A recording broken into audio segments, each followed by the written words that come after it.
जी अस्सलामुअलैकुम। उम्मीद है यार आप सारे के सारे बिल्कुल ठीक हो गए। तो आज एक बहुत इंपॉर्टेंट टॉपिक जिसको मुझे भी अपनी सारी जिंदगी में फेस करना पड़ा, मैं अब भी फेस कर रहा हूं और मेरे से बच्चे भी पूछते हैं कि हमजा भाई जब हम तैयारी करते हैं ना तो हमें वो चीज याद नहीं रहती। एमडी कैट की तैयारी में प्रैक्टिस का भी उतना ही रोल है जितना कि बुक की रीडिंग और बुक की नॉलेज का है। प्रैक्टिस के बगैर आप लोगों की एमडी कैट की प्रिपरेशन जो है वो अधूरी और नामुकम्मल है। इस सिलसिले में एमडी कैट हब प्रेजेंट कर रहा है आप लोगों को एक टेस्ट सीरीज, और उसके अंदर जो है आपके 27 तरह के टेस्ट होंगे, जिसमें कुछ चैप्टर वाइज, एफएलपीज, हाफ बुक और फुल बुक टेस्ट होंगे। इन टेस्ट की खास बात यह है कि आप जैसे ही इनको अटेम्प्ट करेंगे आपको एक तो उनके फौरन से रिजल्ट मिल जाएगा, दूसरा आपको ये टेस्ट जो है ये भी मिल जाएंगे प्रिंटेड फॉर्म में साथ ही। और इसके अलावा जो है इन टेस्ट की जो क्वेश्चंस हैं उनके वीडियो रिकॉर्डेड डिस्कशन भी आप लोगों के साथ शेयर की जाएगी। अगर तो आप चाहते हैं कि आप लोग इस सेशन को ज्वाइन करें तो डिस्क्रिप्शन में दिए हुए लिंक पर क्लिक करें। 20 जुलाई को इनका टेस्ट सेशन स्टार्ट होना है, आप उसको ज्वाइन करें। सिर्फ और सिर्फ 3000 रुपीज उसकी फी है, जो कि बहुत इकोनॉमिक है। आप इस सेशन को ज्वाइन करें, मैक्सिमम प्रैक्टिस करें। फॉर एग्जाम्पल अगर आप सेकेंड ईयर केमिस्ट्री के अंदर रिएक्शंस देख लें, एक एक चैप्टर के अंदर 150, 200 रिएक्शन है, तो हमजा भाई हमें वो याद नहीं रहता। और अगर थोड़ा बहुत याद रहे भी तो सारे का सारा याद नहीं रहता। इसी तरह अगर हम बायोलॉजी की बात करें तो बायो में आपको A to Z सारे का सारा रटा लगाना पड़ता है। हमजा भाई हमें कभी कोई बीच में वर्ड स्किप हो जाता है, कोई वैल्यू स्किप हो जाती है, तो अक्सर लोगों का यह ख्याल होता है कि शायद हमारा दिमाग उतना स्ट्रांग नहीं है, शायद हम लोग फोकस नहीं हो पा रहे, शायद हम लोगों को डिस्ट्रैक्शंस है हमारे दिमाग में, या शायद हमारा दिमाग कमजोर है, या हम लोगों को कोई प्रॉब्लम है। सबसे पहले तो मैं आप लोगों को एक केमकोलियन doctor, gold medalist and distinction holder होने के हिसाब से बताना चाहता हूं कि भाई अगर आपको कोई चीज भूलती है, अगर आप लोगों को कोई चीज दिमाग से निकल जाती है, अगर आपको यह लगता है कि एग्जाम जिस दिन आपका पेपर है उससे एक रात पहले सारा कुछ भूल गया, ठीक है। अगर आपको यह लगता है कि पेपर में नर्वस, आपके ऊपर नर्व्स कंट्रोल आपसे नहीं की जाती और आपकी हार्ट बीट तेज होने लग जाती है, स्ट्रेस लेवल बढ़ जाता है और हमें जो है हाइपोग्लाइसीमिया भी हो जाता है, तो आप अल्हम्दुलिल्लाह नॉर्मल है। क्योंकि मुझे भी और मेरे समेत जितने भी टॉपर्स हैं सबको इस चीज को फेस करना पड़ता है और यह चीज टोटल नॉर्मल है। यानी कि अब आपने अपने आप को सबसे पहले तो यह नहीं समझना कि यार शायद मेरे दिमाग का मसला है, मेरा शायद दिमाग कमजोर है, मुझे रट्टा नहीं लगता, मेरे से किताब नहीं याद होती, पता नहीं ये टॉपर्स किस तरह घोल के पी जाते हैं किताब को, पता नहीं ये कैसे नंबर ले लेते हैं, पता नहीं ये किस तरह हर चीज का रट्टा लगा लेते हैं, पता नहीं ये कैसे फिजिक्स के कॉन्सेप्ट्स बना लेते हैं, डायग्राम्स याद कर लेते हैं, केमिस्ट्री के रिएक्शंस याद कर लेते हैं और लॉजिकल रीजनिंग याद कर लेते हैं, फेडरल की बुक्स भी पढ़ लेते हैं एमडी कैट के लिए। तो ये सब चीजें हम सब लोगों को फेस करनी पड़ती हैं। अब यहां पर सवाल यह पैदा होता है कि जब यह चीज नॉर्मल है, यह चीज तो स्टैब्लिश होगी, क्योंकि मेरे साथ भी वो हो रही है, मेरे साथ सारे टॉपर्स के साथ भी वो हो रही है, जितने भी मेरे केमकोलियन जूनियर्स हैं और मेरे कोलीग्स हैं। तो अब सवाल यह है कि भाई इसका सोल्यूशन क्या है।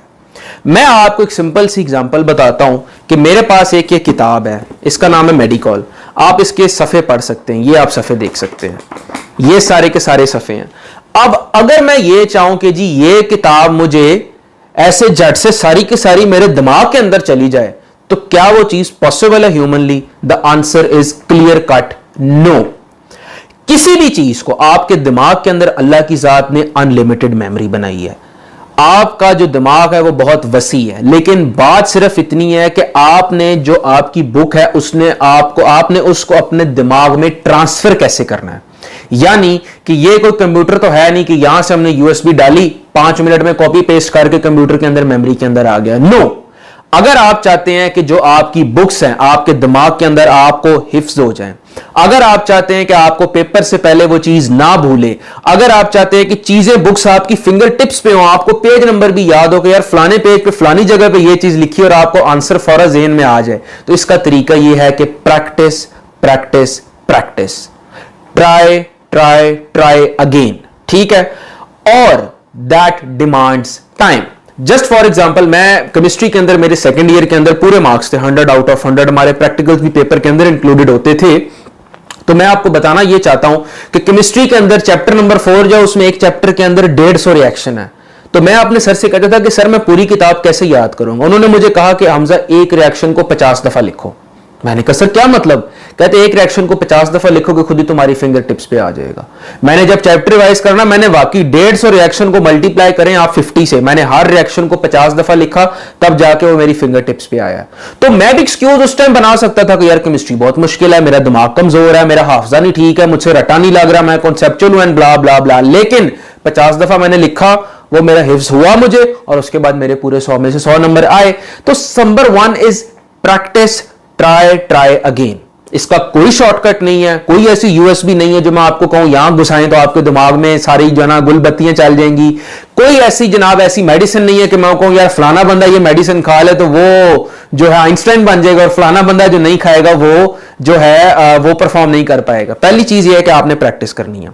सेकेंड थिंग इज कि आपने आइडेंटिफाई करना है कि आप स्टडी किस तरह से बेहतर कर सकते हैं। फॉर एग्जाम्पल, मैं स्टडी करता हूं दिन के टाइम जहां पे ज्यादा लाइट्स चल रही हो, खामोशी हो, जहां पे डायग्राम्स मुझे किताब के अंदर मिले, किताब के अंदर अच्छा लिखा हो, खुला खुला बुलेट फॉर्म के अंदर लिखा हो, उस चीज को मुझे याद करने में आसानी होती है।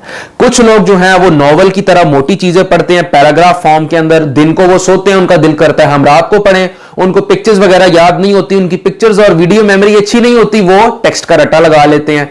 तो आप लोगों ने अपनी जो आपकी जो तरीकाकार है पढ़ने का, आपने उसको आइडेंटिफाई करना है कि किस चीज को आप ज्यादा अच्छे से ग्रैस्प कर सकते हैं। फॉर एग्जांपल, एक चीज है जो मैं इल्मी के नोट से पढ़ता हूं और एक चीज है जो मैं किप्स के नोट से पढ़ता हूं। अब हो सकता है जो चीज मैं किप्स के नोट से पढ़ रहा हूं वो मुझे 5 महीनों के लिए याद है, और जो मैं इल्मी से पढ़ रहा हूं वो मुझे 5 दिन के लिए भी ना याद रहे। चीजें दोनों में सेम लिखी हुई है, मैंने ये देखना है मुझे कहां से ज्यादा चीज रिटेन हो रही है, तो मैंने उस चीज को फॉलो करना है। I am just giving you an example, आप लोग बेहतर अपने जज हैं कि आपने किस चीज को फॉलो करना है। थर्ड थिंग इज कि आपकी रूटीन बड़ी मैटर करती है, यानी कि ये आपका दिमाग है, ये आपके जिस्म का एक हिस्सा है। आप लोग जैसे खास तौर पे फीमेल्स अपने आप का ख्याल रखते हैं, मेल्स भी मतलब नहाते हैं, मुंह धोते हैं, आप लोग अपने जो है हाइजीन का ख्याल रखते हैं, तो इसी तरह इस दिमाग का ख्याल रखना भी जरूरी है, ये भी आपका है। अगर आप चाहते हैं कि इसमें प्रोडक्टिविटी हो तो आपने इसको अच्छी नशोनुमा देनी है। आप लोग हेल्दी खाना खा रहे हैं, आप लोग हेल्दी डाइट रख रहे हैं, आप लोग अपनी आईज पे स्ट्रेन नहीं आने दे रहे, आप लोग अच्छी लाइट के अंदर पढ़ रहे हैं, तभी आपका दिमाग रिप्रोड्यूस करेगा। मिसाल के तौर पे मेरा कल पेपर है और मैं सारी रात बैठ के इस किताब का रट्टा लगाता रहूं और मेरा सारा दिमाग एग्जॉस्ट हो जाए, अगले दिन मैं पेपर में जाऊं और मुझसे कुछ रिप्रोड्यूस ना हो, तो उसमें मेरा कसूर है, मेरे दिमाग का कसूर है, उसमें उस किताब का कसूर नहीं है। वो ये है कि मैंने अपने दिमाग को क्या रेस्ट दी, मैंने क्या रात को पॉज लिया, क्या मैंने अपने दिमाग को इतनी कैपेसिटी दी कि जब कल को सवाल आएंगे तो मेरा दिमाग सोच के मुझे उसका जवाब बता सके। अगर मैं ऐसे नहीं कर रहा तो फिर मैं किस तरह परफॉर्म कर सकता हूं। तो ये 3 टिप्स जो हैं आप लोगों ने अपने ज़हन में रखनी है। सबसे पहली क्या है जी, प्रैक्टिस करते रहें, प्रैक्टिस को नहीं छोड़ना। सेकंड चीज आप लोगों की यह है कि आप लोगों ने अपना स्टडी करने के तरीका को आइडेंटिफाई करना है। कुछ लोग किसी तरह से पढ़ते हैं, कुछ लोग किसी तरह से पढ़ते हैं। कुछ लोगों को मैंने देखा है वो कान में हल्के से लाइट म्यूजिक लगा के पढ़ते हैं, कुछ लोगों को मैंने देखा है वो लोग ऊंचा ऊंचा बोल बोल के पढ़ते हैं, कुछ लोगों को मैंने देखा है उनको पिक्चर ज्यादा अच्छी याद रहती, कुछ लोगों को टेक्स्ट अच्छा याद रह जाता है। तो मैं यहां आपके साथ अपनी रूटीन नहीं शेयर कर सकता। हो सकता है जैसे मैं पढ़ता हूं आप लोग वैसे ना पढ़ते और आप लोग डिस्ट्रैक्ट हो जाए। आप लोग मुझे फॉलो करेंगे जी हमजा भाई ऐसे पढ़ते हैं, लेकिन आपके दिमाग का वो टेम्परामेंट हो ना, तो मैं आप लोगों का नुकसान क्यों करूं। आप लोगों ने अपनी चीज को आइडेंटिफाई खुद करना है। और तीसरी चीज ये है healthy routine. A healthy mind lies in a healthy body. अगर आप लोग अपने दिमाग को फ्रेश रखेंगे, एक्सरसाइज करेंगे, अच्छा खाएंगे, आपके दिमाग तक अच्छी सप्लाई जाएगी तो वो अच्छा रिप्रोड्यूस करेगा। ज्यादती करेंगे इसके साथ, नहीं सोने देंगे, सारी सारी रात फोनों पे लगे रहेंगे, दिमाग पे स्ट्रेस आएगी, दिमाग पे जो है बर्डन आएगा, फिर परफॉर्मेंस नहीं होगी। तो इन 3 चीजों को आप फॉलो करें और उसके बाद जो है इंशाल्लाह अल्लाह ताला के फजल से आपको चीजें याद भी रहेंगी, रिटेन भी रहेंगी और आप अच्छा परफॉर्म भी करेंगे। मेरे सारे चैनल पे जितने भी टॉपर्स हैं सबकी वीडियोस हैं, सब कैमकोलियन, सब जो क्रीम ऑफ द नेशन, किसी के कोई सींग नहीं लगे, किसी के पास कोई 2 दिमाग नहीं है, कोई शख्स आप लोगों से अलहदा नहीं है, वो आप में से ही है, सिर्फ वो उन बातों को फॉलो करता है जो मैं बता रहा हूं। इन 3 चीजों को फॉलो करें and you will feel the difference. These are the 3 tips from your brother doctor Hamza Ashraf. Thank you so much.